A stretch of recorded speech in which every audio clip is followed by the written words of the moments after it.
আসসালামু আলাইকুম। কেমন আছেন সবাই? আশা করি ভালো আছেন। আমিও আলহামদুলিল্লাহ ভালো আছি। আজকের সেলাই পর্বে আমি আপনাদের কুশন কভারের ডিজাইন বা সোফার ব্যাক কভারের ডিজাইন তৈরি করে দেখাবো। এই ডিজাইনটি দিয়ে আপনারা শুধু কুশন কভার নয়, টেবিলের কভার, ডাইনিং টেবিলের যে চেয়ারের কভার থাকে সেই কভারেও কিন্তু আপনারা এই ডিজাইনটি তৈরি করে সেলাই করে নিতে পারেন। এছাড়াও এই ডিজাইনটি দিয়ে আপনারা কিন্তু বিছনার চাদর বা পিলো কভারের উপরও কিন্তু ডিজাইনটি তৈরি করে সেলাই করে নিতে পারেন। আমি এই ডিজাইনটি খুব নিপুণ হাতে নিজে খুব যত্ন সহকারে সেলাই করেছি এবং এই ডিজাইনটি নিজে তৈরি করেছি এবং কালার কম্বিনেশনও নিজে করেছি। আর এই ডিজাইনটি আমি সেলাই করেছি পপলিন কাপড়ের উপর, ক্রিম কালারের পপলিন কাপড়ের উপর মাল্টি কালারের সুতো দিয়ে। সুতোগুলো ছিল লাচ্ছি সুতো। এই লাচ্ছি সুতো কিন্তু 15 থেকে 20 টাকা করে প্রতি পিস যে কোনো সুই সুতার দোকানে কিনতে পাওয়া যায়। লাচ্ছি সুতার পাশাপাশি আমি কিন্তু রেশমি সুতাও ইউজ করেছি। এই রেশমি সুতাও কিন্তু সুই সুতার দোকানে আউন্স আকারে বিক্রি করে। আপনারা 25 থেকে 30 টাকা করে আউন্স কিনতে পাবেন। আজকের পর্বে আমি এই ডিজাইনটি কিভাবে ড্র করেছি, কিভাবে পুরো ডিজাইনটি তৈরি করেছি সেটা কিন্তু আজকে ড্রয়িং করে দেখাচ্ছি। আপনারা পুরো ভিডিওটি মনোযোগ সহকারে দেখবেন, তাহলে কিন্তু নিজেরাই এরকম একটি ডিজাইন তৈরি করে নিতে পারবেন। প্লিজ স্কিপ করে ডিজাইনটি দেখবেন না, তাহলে কিন্তু কিছুই বুঝতে পারবেন না। আশা করি আমার পুরো ভিডিওটি দেখলে আপনারাও এরকম একটি ডিজাইন তৈরি করে নিজেরাই কিন্তু সেলাই করে নিতে পারবেন। তাহলে চলুন ড্রয়িংটি কিভাবে করেছি তা দেখে নিই।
ড্রয়িংয়ের মাঝখানেই আমি কিছু কথা বলছি, আপনারা হয়তো বা কথাগুলো শুনে আপনাদের কারো ভালোও লাগতে পারে, কারো খারাপও লাগতে পারে, কিন্তু আমি কথাগুলো বলছি এজন্য যে কথাগুলো শুনলে হয়তো বা আপনারা বুঝতে পারবেন আমি কি বলতে চাচ্ছি। আপনারা ভিডিওটি দেখেন, যে কোনো ভিডিওই দেখেন ইউটিউবে, প্রত্যেক ইউটিউবারই কিন্তু খুব কষ্ট করে আপনাদের জন্য ভিডিও তৈরি করে, শুধুমাত্র আপনাদের আনন্দ দেওয়ার জন্য বা আপনাদের কিছু শেখানোর জন্য। আমিও কিন্তু ঠিক সেইভাবেই আপনাদের জন্য কষ্ট করে ভিডিওগুলো তৈরি করি। হয়তো বা কারো কারো ভালো লাগে, কারো কারো হয়তো ভালো লাগে না। তবে প্লিজ যদি ভালো লাগে থাকে তাহলে কিন্তু একটা লাইক কিন্তু দিয়ে যাবেন। আপনারা যদি লাইক না দেন তাহলে কিন্তু ইউটিউব মনে করে যে এই ধরনের ভিডিও হয়তো বা আপনারা পছন্দ করেন না বা লাইক করেন না, তাই এই ধরনের টিউটোরিয়াল যুক্ত যত রকমের ভিডিও আছে তারা কিন্তু ইউটিউব থেকে তুলে নিয়ে যাবে। তাই প্লিজ একটা লাইক দিবেন, কারণ লাইক বাটনে একটা ক্লিক করতে কিন্তু আপনাদের বেশি সময় লাগে না, হয়তোবা আমি মনে করি হয়তোবা কষ্টও লাগে না। তবে আপনারা যদি একটা লাইক দেন তাহলে কিন্তু আমরা মনে করি বা আমি মনে করি যে আপনারা হয়তো আমাকে সাপোর্ট করছেন এবং আমি পরবর্তীতে নতুন করে ভিডিও তৈরি করার অনেক অনুপ্রেরণা পাই। তাই প্লিজ একটা লাইক দেবেন, আর ভালো লাগলে চ্যানেলটা কিন্তু সাবস্ক্রাইব করে রাখবেন। আর ভালো লাগে ভিডিওগুলো আপনারা কিন্তু আপনাদের ফ্যামিলি অ্যান্ড ফ্রেন্ডসদের সাথে শেয়ার করতে পারেন।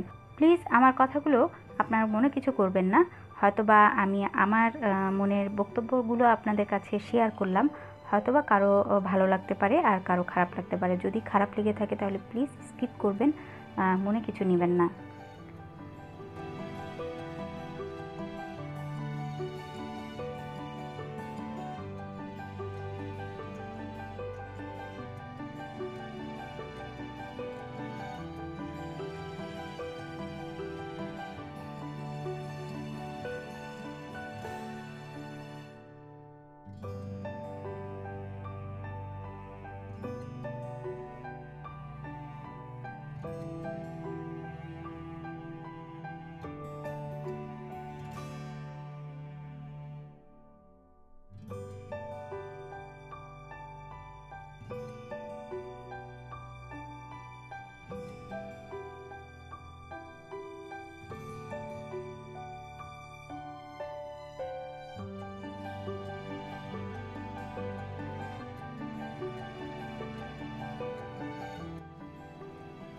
মোটামুটি আমার কিন্তু ডিজাইনটি ড্র করা হয়ে গিয়েছে।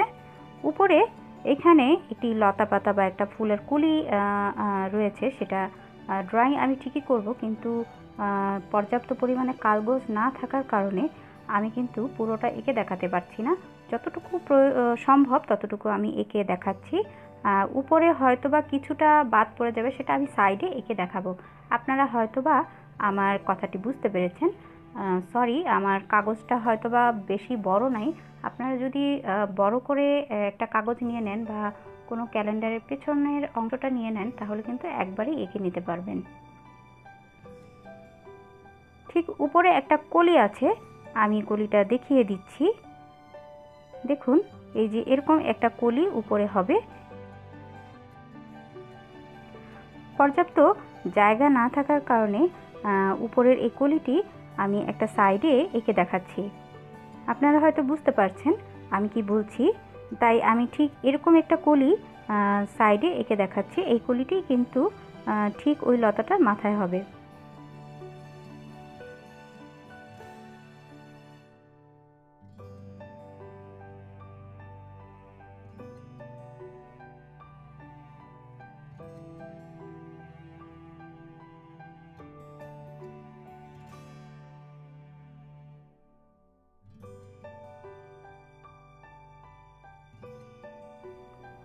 কলিটি আমার আঁকা হয়ে গিয়েছে, সেই সাথে আমার কিন্তু পুরো ডিজাইনটি ড্রয়িং করা হয়ে গিয়েছে। আপনারা পুরো ভিডিওটি হয়তোবা মনোযোগ সহকারে দেখছেন, তাহলে কিন্তু পুরো ডিজাইনটি আপনারা বুঝতে পেরেছেন আমি কিভাবে পার্ট বাই পার্ট ডিজাইনগুলো এঁকে পুরো ডিজাইনটি কমপ্লিট করেছি। আমি কিন্তু কুশন কভারটা বারে বারে দেখিয়ে দিচ্ছি যাতে আপনারা ড্রয়িংয়ের সাথে ডিজাইনটা মিলিয়ে নিতে পারেন। আপনারা দেখুন এখানে গোলাপটা আমি কিভাবে এঁকেছি। গোলাপটা যে এঁকেছি সেটা কিন্তু আপনাদের মনে হতে পারে যে পুরোটাই ভরাট, আসলে না, পুরো পাপড়িটাই কিন্তু আরেকটা দাগ হবে। দেখুন ডিজাইনটি কিভাবে আমি এঁকেছি এবং কিভাবে সেলাই করেছি। দেখুন এই যে ফুলের পাপড়িটা, এখানে কিন্তু ডাবল একটি ড্রয়িং হবে। এই ডাবল ড্রয়িংটি আমি করে দেখাইনি, তাহলে হয়তো হিজিবিজি হয়ে যাবে ডিজাইনটি, আপনারা বুঝতে পারবেন না। তাই আমি কিন্তু সেলাইয়ের মাধ্যমে আপনাদের দেখিয়ে দিচ্ছি যে কিভাবে গোলাপ ফুলের পাপড়িগুলো আমি করেছি। এছাড়াও অন্যান্য ফুলগুলোও আমি কিন্তু পুরোটা ভরাট করিনি। সেলাইটা দেখেই কিন্তু আমার মনে হয় আপনারা বুঝতে পারবেন যে আমি কিভাবে ফুলগুলো করেছি। এই ডিজাইনটি দিয়েই আপনারা কিন্তু সোফার ব্যাক কভারের ডিজাইনও তৈরি করে নিতে পারবেন। আমি ভিডিওর শুরুতে কিন্তু সোফার কুশন কভার এবং ব্যাক কভারের দুটোই কিন্তু ভিডিও দিয়েছি। আপনারা চাইলে প্রথমে আবার একটু ভিডিওটা টেনে দেখুন, দেখলে কিন্তু ব্যাক কভারটা কিভাবে আমি ডিজাইনটি তৈরি করেছি, এই ডিজাইনের সাথে সামান্য হয়তো কিছু ডিজাইন অ্যাড করলেই ব্যাক কভারের ডিজাইনটি কিন্তু তৈরি হয়ে যাবে। আর সাইডের যে মেরুন সেলাইটা, এই সেলাইটির ভিডিও কিন্তু আমার চ্যানেলে রয়েছে, এটাকে ডাবল চেইন সেলাই বলে। আপনারা চাইলে এই সেলাইটি কিন্তু দেখে নিতে পারেন, আমি ডেসক্রিপশন বক্সে এই লিঙ্কটা দিয়ে দিব। আশা করি আজকের পুরো কাজটি আপনাদের ভালো লেগেছে। আমি যেভাবে ড্রয়িং করেছি আপনারা তা বুঝতে পেরেছেন, এবং আমি কুশন কভারটা যে সেলাই করেছি এবং ব্যাক কভারটা যে সেলাই করেছি, আপনাদের এই ডিজাইনটি সহ সেলাইটি আপনাদের ভালো লেগেছে। যদি ভালো লেগে থাকে তাহলে প্লিজ এই ভিডিওটি আপনাদের ফ্যামিলি অ্যান্ড ফ্রেন্ডসদের সাথে শেয়ার করে নিতে পারেন, এবং প্লিজ একটা লাইক দিবেন আর সাবস্ক্রাইব করবেন আমার চ্যানেলটি। পাশে থাকা বেল আইকনটি ক্লিক করে রাখবেন নতুন নতুন এমন ভিডিওর আপডেট পাওয়ার জন্য। আজ তাহলে এ পর্যন্তই। সবাই ভালো থাকবেন, সুস্থ থাকবেন। আল্লাহ হাফেজ।